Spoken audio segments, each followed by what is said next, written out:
Olá a todos, bem-vindos ao Marmita de Redon, um espaço para conversar sobre os anos 90 e 2000. Eu sou o Marco e tenho comigo o Tiago Maurício. Boa noite. A Joana. Olá. E o Tiago Carreira. Olá. E hoje vamos falar de TV infantil. Vocês lembram-se das manhãs de sábado passadas à frente da TV? Em que acordávamos super cedo, eram 6 ou 6:30 da manhã, e apanhar a abertura dos canais. E os desenhos animados, os Batatuns, os Bararés, os BBCs Vidas Selvagens? Alguém tem frustrações para partilhar sobre isso? Ora, sim, eu fazia parte desse grupo de crianças que acordava de manhãzinha para ir ver os desenhos animados. Cheguei inclusivamente, não foram muitas vezes, mas cheguei a fazer uma direta ou duas, não tanto por causa dos desenhos animados, mas porque eu sentia imensa curiosidade sobre o que é que acontece à televisão durante a noite. Programas é que dão, o que é que acontece desde que eu me vou deitar, até que os desenhos animados começam, que ainda por cima começavam muito cedo, e então o que é que acontecia lá por trás? Aquele mundo esquisito das televendas. aquilo tinha algumas coisas engraçadas. Mas isso já é muito moderno, que eu lembro-me de acordar cedo e ainda ver o padrão de testes da televisão e estar a ouvir um pi ainda uns minutos antes da abertura da televisão. Que normalmente era para aí às 7 da manhã, ou coisa que eu valho, e ainda ficava ali um bocadinho a olhar para aquilo. Tenho a ideia que havia um período em que dava as televendas e depois a televisão ficava nesse estado durante 5 minutos e depois havia a abertura. Eu acho que não, ainda era numa altura que, ainda pré-SIC ou pré-TVI, que pronto, a televisão estatal não tinha televendas. E então tinha este período, que acho que a RTP2 depois desligava ao fim de algum tempo. Sim, eu era demasiado novo nessa altura. Mas o que ias dizer, Joana? Eu ia dizer que achava extraordinário a abertura da SIC. Acho que marcou uma geração, aquele início, quando realmente parava esse padrão de teste e iniciava aquela música que depois terminava com o televisão independente, SIC, SIC, SIC, SIC. Eu achava esse genérico fantástico, quer pela parte musical, quer pela a parte gráfica. Aquilo era bonito de se ver. Vamos deixar um link nas notas do episódio para essa abertura. Sim, acho que temos que partilhar com toda a gente, até porque eu acho que era o prenúncio do que vinha aí. E o que vinha aí era um desenho animado fantástico, com toda a certeza. Certamente. Sim, havia na abertura uma esfera que estava assim a derrubar barreiras.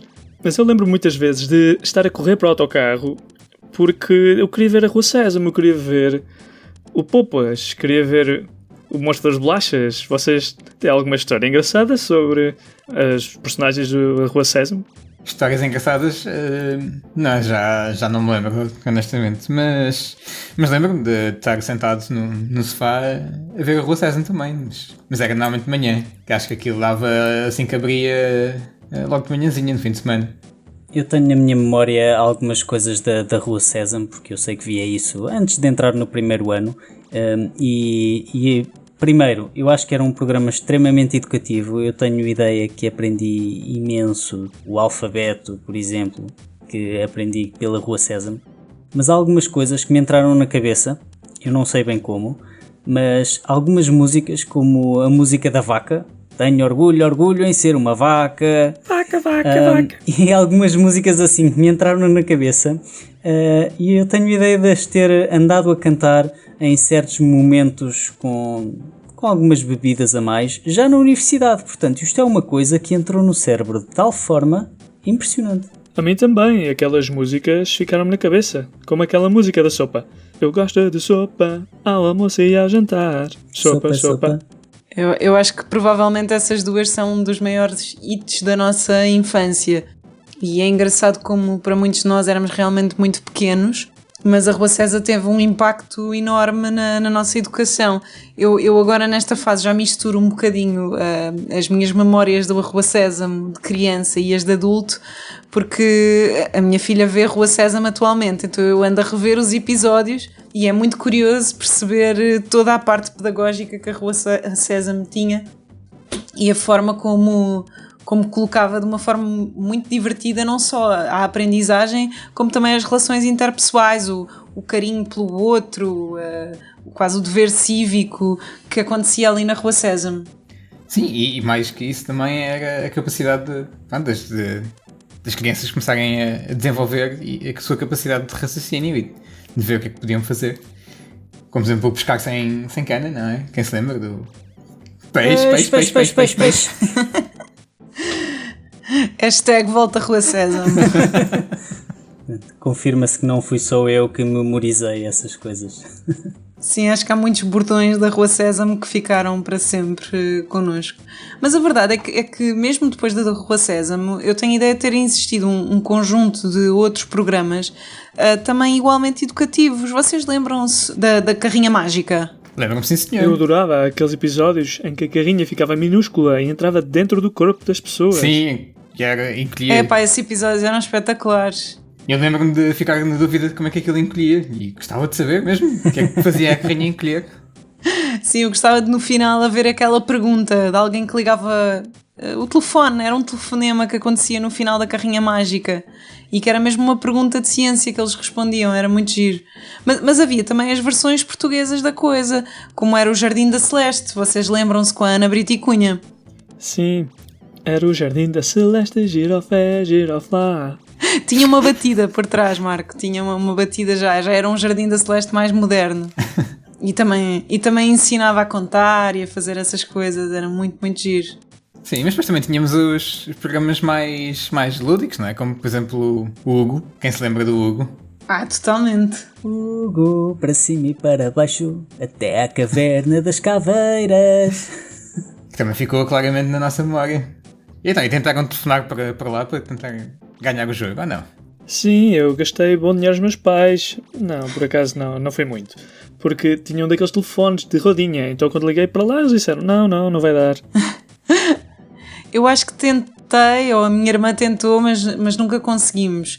Mas acho que, agora de falar de ligar para um programa, o que me lembro era do Batatune, em que a minha irmã adorava o Batatune, mas ela depois não teve coragem de falar com o Batatinha. Então quem falou com o Batatinha fui eu a dizer que era a Mariana. E ganhámos uns ténis para ela. Azuis, se bem me lembro. E recebeste os ténis pela televisão?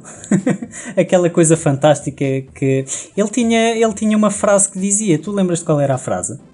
Não, eu acho que é estica a mãozinha, não sei o que, uma voltinha, e era qualquer coisa assim. Mas eu lembro-me era para começar os desenhos animados, que ele dizia comando na mão, carrega no botão. E isso começava o desenho animado. Sim, os meus pais sofreram muito comigo a repetir essa frase incessantemente para eles mudarem de canal. Ok. Tu usaste isso para teu proveito. Sim, era tortura mental. Eu adorava aquela parte em que os presentes eram entregues pela própria televisão. Agora sei que era o cameraman. Eu achava aquilo incrível. Incrível mesmo. Não sei que mais programas assim animados se lembram. Digam lá. Olha, há bocado o Tiago estava a falar de programas de ciência e veio-me logo à memória um programa de ciência. E agora vocês têm que prometer que não se vão rir, porque isto é um momento embaraçoso. Havia um programa que se chamava Dr. Cobaia e Luvinha.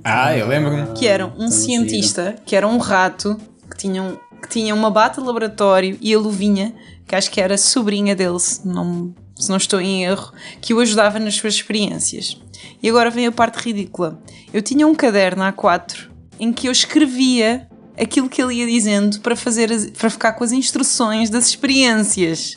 E, portanto, eu em vez de estar só a aproveitar o programa, eu ia a correr buscar o caderno, ia buscar uma caneta e furiosamente escrevia cada uma das palavrinhas que ele dizia. Não cada uma, estou a exagerar. Para poder depois repetir as experiências. E eram raras as que eu conseguia repetir, mas acho que algo de errado se passou ali.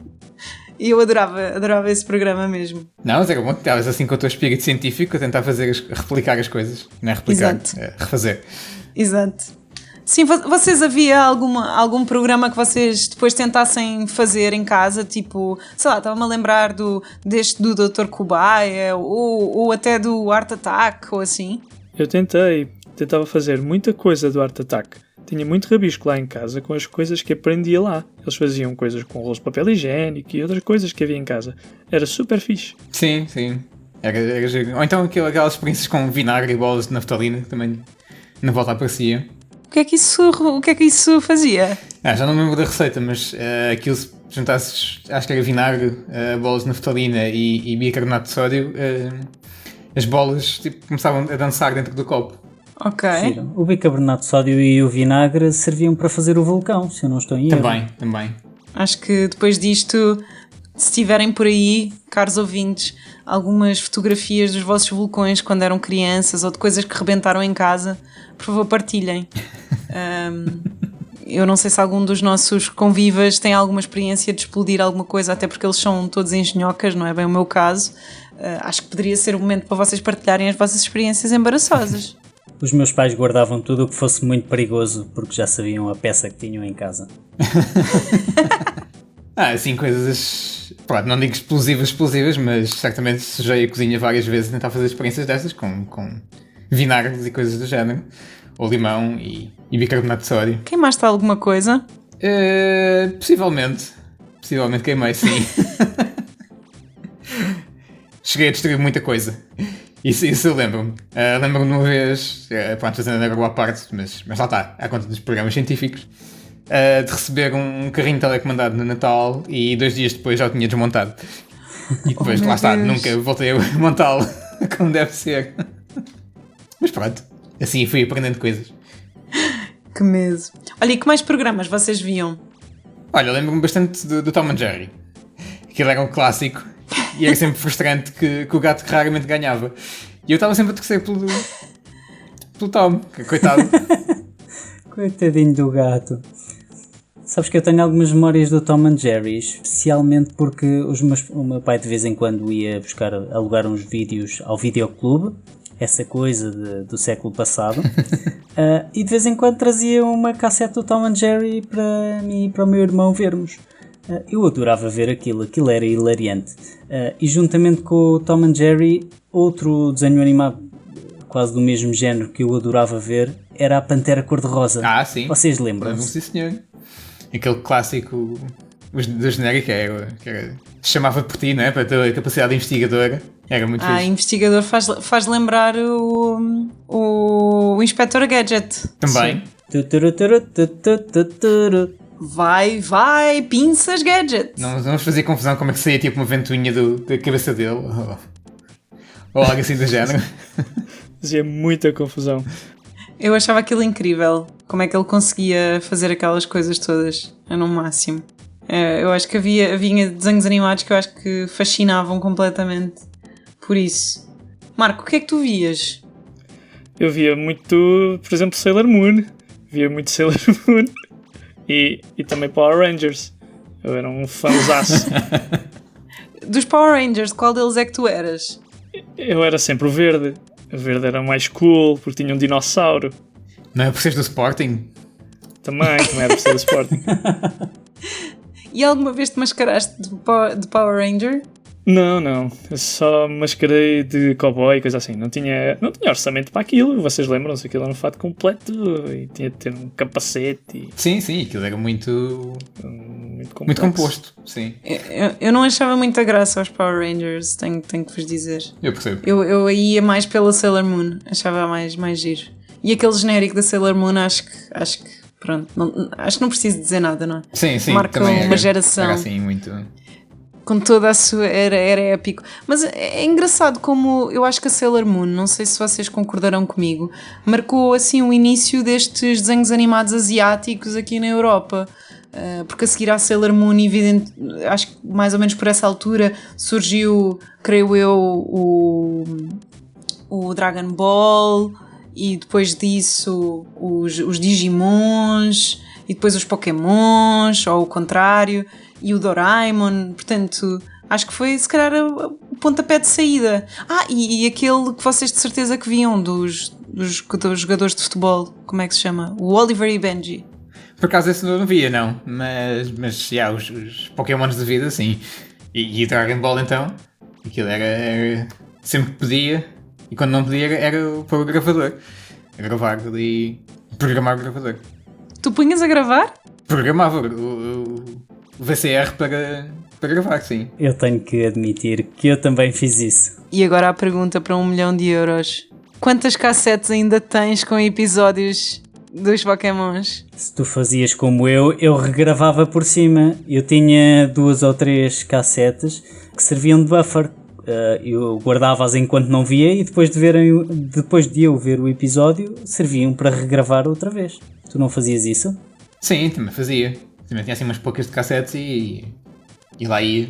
E depois às vezes acontecia que pegava na cassete errada, que tinha a telenovela do dia e olha... Ups! Castigo! E nunca gravaram por cima de um batizado ou casamento, assim, uma cassete importante? Mas a telenovela aconteceu. Olha, mas eu tenho que fazer aqui uma nota, já que falámos dos Power Rangers. Aquilo tem muita coisa para se falar, mas eu quero ressalvar que os Power Rangers, para quem não sabe, ainda são produzidos hoje em dia. Se as minhas notas não me falham, vai na temporada 27 e já com a temporada 28 programada para o ano que vem. Portanto, é uma coisa que não parou por aí. E outro dado interessante, que é o único episódio que eu me lembro, que foi marcante na minha história, que foi um episódio, se as minhas notas também não me falham, da temporada 10, em que todos os Power Rangers vermelhos, desde essa temporada para trás, apareceram. Foi um episódio fantástico em que apareceu o Power Ranger vermelho da primeira temporada, que penso que se chamava Jason, que era o ícone dos Power Rangers. Esse apareceu junto com o da temporada atual. Foi um episódio muito bom. Também me lembro disso. Na altura marcou muito, não sei porquê, mas ver todos os Power Rangers juntos para mim foi, enfim, marcante. Olha, eu acho que este tema da televisão tem muito panos para manga. Sim. O que acham de continuar isto no próximo episódio? Gosto dessa ideia. É caso para dizer, não percam o próximo episódio. Estas foram as nossas frustrações com TV infantil. Se gostaram, partilhem as vossas histórias e digam quais foram as vossas frustrações. Obrigado por ouvirem e... Não percam o próximo episódio. Porque nós também não.